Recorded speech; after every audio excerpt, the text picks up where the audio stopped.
दर्शकों नमस्कार। गाजीपुर टुडे के यूट्यूब चैनल पर आपका स्वागत है। मैं फौज चंद्र सिंह। आज वाराणसी की एमपी एमएलए कोर्ट ने मुख्तार अंसारी को आजीवन कारावास की सजा सुनाई। इस दौरान मुख्तार अंसारी बांदा जेल से वीडियो कॉन्फ्रेंसिंग के माध्यम से जुड़े रहे। मुख्तार अंसारी फर्जी शस्त्र लाइसेंस के मामले में आजीवन कारावास की सजा के साथ ही साथ 2 लाख रुपए के अर्थदंड से भी दंडित किए गए।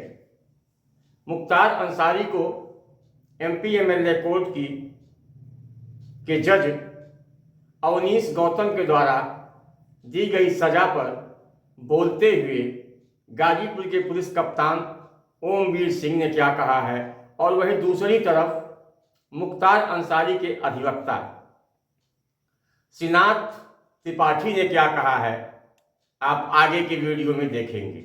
हाँ, एक निवेदन है आपसे, यदि आपने गाजीपुर टुडे के यूट्यूब चैनल को अभी तक सब्सक्राइब नहीं किया है तो आज ही सब्सक्राइब करें, बेल आइकन को दबाएं और आगे देखें मुख्तार अंसारी की सजा पर क्या कहा है गाजीपुर के पुलिस कप्तान ओमवीर सिंह ने और जजमेंट के में हुई कमियों की तरफ ध्यान आकर्षित करते हुए क्या कहा है मुख्तार अंसारी के अधिवक्ता ने। धन्यवाद।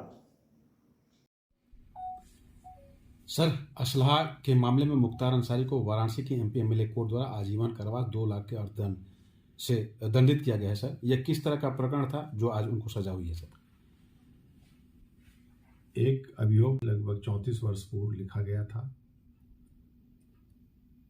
आरोप ये था कि तत्समय मुख्तार अंसारी द्वारा तथा इसके सहयोगियों के द्वारा तत्कालीन जिलाधिकारी, तत्कालीन एसपी गाजीपुर, इनके फर्जी हस्ताक्षर कर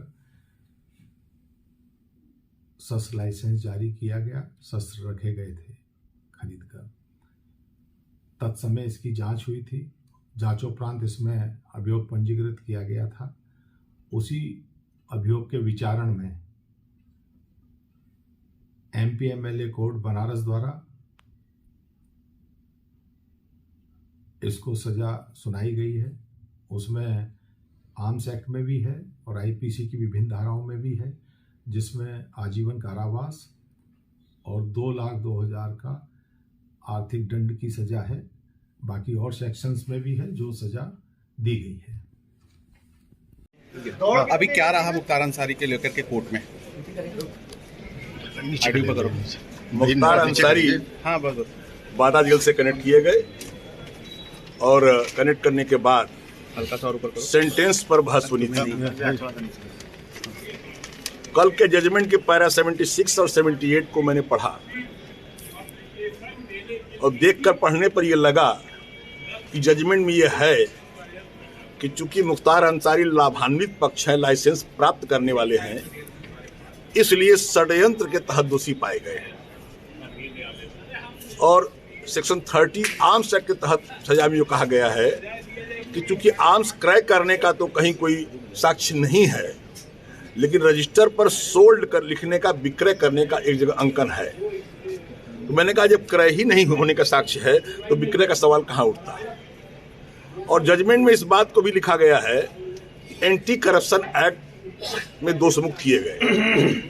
एंटी करप्शन एक्ट में दोषमुक्त किए गए तो इस न्यायालय का क्षेत्राधिकार ही समाप्त हो जाता है।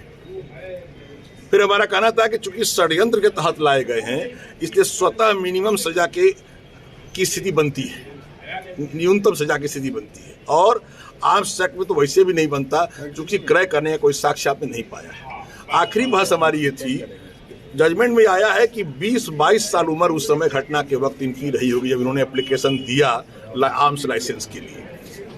ऐसी स्थिति में उस समय हमारी कोई क्रिमिनल हिस्ट्री नहीं थी, मैं उस समय एमपी एमएलए भी नहीं था, तो ऐसी स्थिति में मिनिमम सजा का हम हकदार हैं और कुछ नहीं। तो क्या मुख्तार अंसारी वीडियो कॉन्फ्रेंसिंग के जरिए ऑनलाइन थे? बस ऑनलाइन बात से ऑनलाइन। यदि आज सजा सुना जाती तो आप लोग हाईकोर्ट जाएंगे? हाँ, निश्चित जाएंगे। अभी क्या मुख्तार अंसारी ने भी अपनी कोई पक्ष रखा? उन्होंने मेरे जरिए जो कहा था कहा। Thank you.